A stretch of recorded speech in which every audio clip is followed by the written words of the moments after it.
Hey guys, Matty Miller with ERA Real Estate, and today joining us is LeAndra Foster, who's actually been a longtime client of ours at ERA, and she also has a background in financial coaching, basically. And she's been a professor, or currently is a professor, I believe, at Colorado State, teaching. What exactly are we teaching at the college level, at least? Yeah, so I'm not teaching anymore, but I did teach intro to financial planning and financial planning and also corporate finance Okay. and risk management and insurance. So some different finance classes. Gotcha. So always been involved in the finance world, basically from the start. And I think you mentioned you were an actuary at some point. And for a lot of people that don't know what that is, can you explain that to someone in like 20 seconds or less? Yeah. Yes, basically it's a math and statistics nerd. On the insurance side, you figure out how like the buckets and who goes into what buckets and how to make those buckets. I did pensions, so we figured out how much companies needed to put into their pension plans so they could pay their people when they retired. Cool. Okay. Gotcha.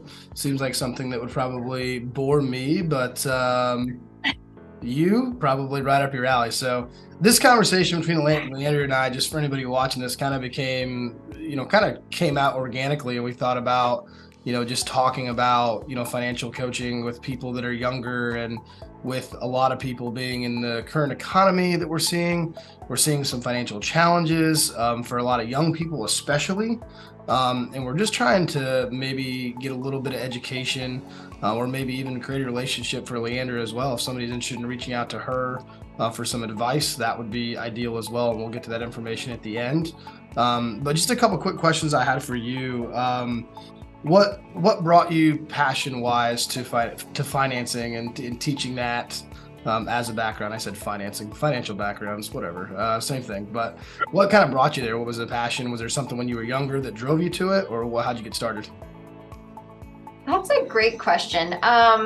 No, it kind of makes me laugh. I really wanted to be a high school math teacher. Okay.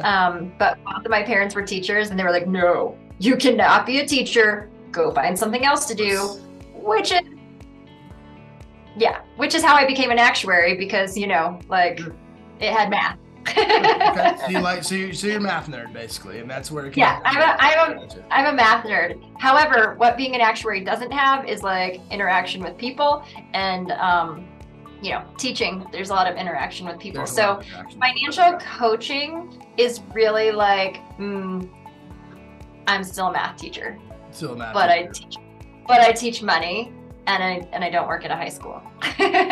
I love it. That's perfect. So that's kind of the answer I was looking for. Like, everybody has a start. How'd you get into real estate? And well, people ask me, I'm like, well, I don't know. I like to talk to people. So I like to help people and I like to talk to people. And I myself came from an education background. My father and my grandfather were also teachers for years and years. My brother's still a teacher, and coaches and all that stuff. So I like that relationship with people that you get to help them, see them grow, make good decisions, sometimes bad decisions, but we can learn from those and move on and just make sure we learn from them, right? Yep.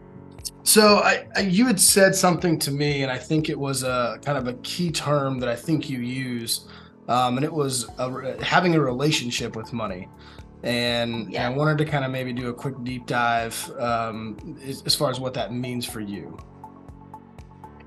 Yeah. So I think to your point, like I have a bachelor's degree in finance and I have a master's degree in finance. And I was walking through the CSU student parking lot one day when I saw a Maserati and was just like, I didn't actually recognize that it was a Maserati, but when I did, I was like, oh my gosh, like who buys their kid a Maserati? And then it kind of hit me like, holy smokes. Like I've been in the wealth industry my entire adult career and I'm kind of disgusted by wealth because who buys their kid a Maserati? And that was the moment that like really hit me of like, oh, you can learn everything you want about money, but if you don't pay attention to your relationship with money, like you're still going to be stuck. And the truth was that even with all these credentials, with all this experience, my income was stuck. Like I'm great at keeping and growing money, but like I was not making the amount of money that would go along with the education and the experience that I had. And it really came down to my relationship with money. And so that's a huge focus of my business and my financial coaching is like, I can give you the greatest strategy in the world to pay down your debt and to increase your savings and start building wealth. Do it, right? You actually have to do it. And that's the But you can't. Yeah. Yes. And what I found is like, you can't when you have some sort of an emotional hang up. And so until we can find what that emotional hang up is, you won't be able to implement what I teach you. Like I've seen it over and over. Like my clients will just get stuck until they have some sort of emotional breakthrough. And then it's like, oh yeah, that thing that you've been telling me to do for 6 months, I did it 2 months ago. And like, it was such a no big deal that I forgot to tell you. And what's an example of something like an emotional, attachment or breakthrough to something? What's a good example of that? Or a more popular example, I guess. Yeah. So like the two standard ones is that like we have a really strong vow of loyalty to our like tribe of origin, our family of origin, right? So my family were teachers and farmers. Teachers and farmers don't make a lot of money. No. So that explains the income cap, right? Like I don't want to be kicked out of the tribe because that's dangerous. And you get eaten by a saber-toothed tiger when you don't follow the norms of the tribe. You're in, yeah. Right. And so, and if I can just give you an anecdote on this that I found really interesting is I work with business owners, mm-hmm. and a lot of them cap, without even realizing it, they will cap their sales or their revenue, their annual sales and revenue at what their dad, or the main breadwinner, generally their dad, what their dad made when they were growing up.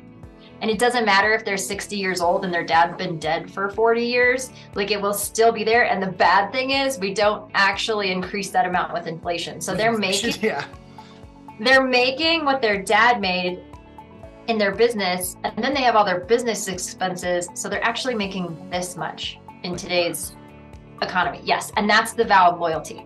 The other one is a vow of rebellion. And the idea here is we have to expand the gene pool, right? We have to get out there and join a new tribe, which means we have to let go of the way our old tribe did things. And so now we're like, I'm not doing things the way that my dad did it, or I'm not doing it the way my mom did it. I'm going to do it completely differently. And what you see here is like a pendulum swing of like, I'll pay off all my debt and then I'll get right back into it. And then I'll pay off all my debt and I'll get right back into it. And so those are the two that I see the most often, is this vow of loyalty. I will stay in the struggle of my family, or this vow of rebellion where I'll just have a pendulum swing back and forth. Yeah. And you're just trying to help people understand what their relationship is with money. Cause I think when we had that question, I don't even know if I knew my own, right. personally. And I've read financial books. I have a marketing and finance background, like from school, but I don't know what my finance degree really did for me personally. And I think that's the hardest thing for a lot of people is that, hey, listen, they may make a lot of money, but you can look at statistics on anywhere and realize that, hey, even people that make $150,000, $200,000 a year, there are still people that might live paycheck to paycheck. And the more money they make, the more money they spend, things like that. It's not necessarily being, the term I would use is responsible with that money, and how to make that money work for you, and how to probably alleviate stresses in life with money. Because I think that everybody kind of knows a statistic about divorce in America that 45% of all divorces happen because of financial issues. Like that's a big one, which is kind of crazy to me. But it's like, how do we avoid those as people, and how do we make our lives simpler with money? It is just money. I say that in a kind of a tongue-in-cheek way, but yeah, I mean, it's an interesting conversation that we've had with people. And what would be the one thing, as we're coming along the new year, what would be the one thing, if whether it be a young business owner that wanted to reach out to you, or someone like myself, or anybody that was just trying to do something better financially going into the new year, what would be the one piece of advice that you could give them? And what should be their goal for 2023? Yeah. But yes. Yeah. Yes. But what I've really found is the starting point is working on your relationship with money. And I think the funnest place to start is by setting goals. And it's okay, New Year's resolution, that doesn't work. Yeah. And we actually know that only 6% of people make their goals. And so part of that is like a chicken and egg problem. Like 80% of people don't set their goals, but is that because you don't think you'll actually make them? But what I've found is goal setting is such a great way to get into your beliefs about money and how much money you can make. Because if you set your goal, there's going to be this sense, and if you just even raise it just a little bit above that, but like, let's say you doubled it, all these thoughts come up of like, that's impossible. I can't make that much money. I mean, if I could make that much money, I would have done it by now. That's impossible. I can't do it. And a lot of times underneath of that is even, I don't actually deserve to make that much money. Or I would have to work so hard to make that much money that it's not even worth it. So I'm not going to do that. And so that's really why I love goal setting, is to find all those stories that we tell ourselves when we set the goals. And so that's really where I start, is how much money do you want to be making, or how much money do you want to have in your savings account? And then let's talk about all the reasons that you're not going to get there. And I actually love to use a technique called emotional freedom technique. It's also just called tapping for short. And you use acupuncture points to tap through, and meridian tapping, I believe, is the I've heard of that. Yeah. Actually, there's a real estate broker out in California who does a large podcast, and he talks about tapping as well. So I've heard of that. Yes. Never tried it myself, but maybe one day. So. It has been researched, and it is proven to work. They use it with veterans with PTSD. Sure. It really brings down that fight or flight response so that you can tap back into that like grounded mental space. And so, there's a lot of like fear and panic that comes with like, that's impossible. I can't do that. And so you can just tap through the points of like, I can't do that. There's no way I can do that. And then as you tap through it, then it's like, well, actually, maybe I could. Because it's almost natural for a human to, like, when we think, we touch our face, right? Yeah. It's a big thing. So it's like the same, like, think about just the famous statue, the thinker. He's here. Yes, exactly. Which is kind of funny. I do find myself tapping right now. Right, exactly. So I really appreciate you joining me. I don't want to keep it too long. We've been talking about this and coming on and a little bit about your background. And, if somebody wanted to reach out to you and if they needed help, how would they do that or go about that? Yeah, you can check out my website, which is LeAndraFoster.com. And we have a super fun money game coming up this month. And it basically does this clearing work that I'm talking about. And we play games to put in new beliefs and really change that relationship with money. That's awesome. So, I will we'll put that in the notes for everything. So if everybody wants to look at it, we can click into those and see if we can get somebody over to you and maybe hope to help someone, whether it be one person or 5 people or 10 people, hope to help someone have a thought about relationship with money, especially because I know that I've struggled with it. That's kind of how we had this conversation at one point. And, if I'm struggling with it with my background, I'm sure there are other people that are doing the exact same thing, and they don't really know where to start. And that's kind of the hard part too. Especially as we are seeing an economy that is starting to go down a little bit. We will see excess money that people did have over the last 3, 4, 5 years start to dwindle away, and it might be a really good time for somebody to really evaluate their financing and budgetary needs for the future. So, LeAndra, I really appreciate you joining us. It's a great conversation. I am actually probably going to be signing up on your website to go through some of those and do that stuff. So I will encourage anybody else that needs help or just doesn't know where to start. And money is a very fearful thing for a lot of people to say, I'm struggling with this or that. And you're not alone. And there's a lot of people that are going through it and have gone through it. But the worst thing you can do is not ask for help and be in even a bigger, deeper hole later.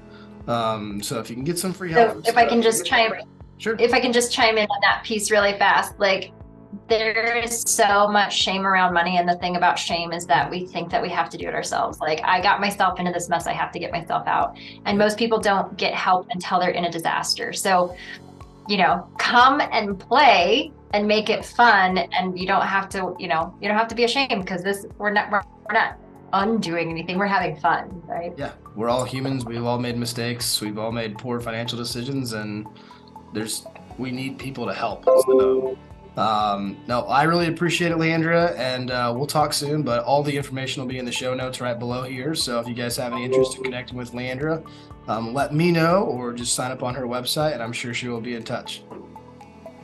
Sounds great. Thanks, Matt. Thanks, LeAndra. We'll talk to you soon.